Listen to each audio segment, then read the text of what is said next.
The patient lies down, disinfected the treatment site with iodine or alcohol.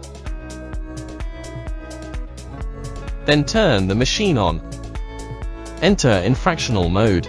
Set all parameters. Hold the treatment head vertically to focus on treatment part.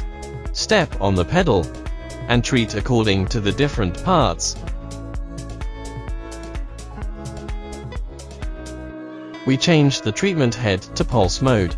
Set all the parameters. Remove the light guide arm to prepare for treatment. Step on the pedal. Aim the light beam at the skin lesions for layer by layer vaporization. Vaporize once and wipe the carbonized tissue with a saline cotton swab.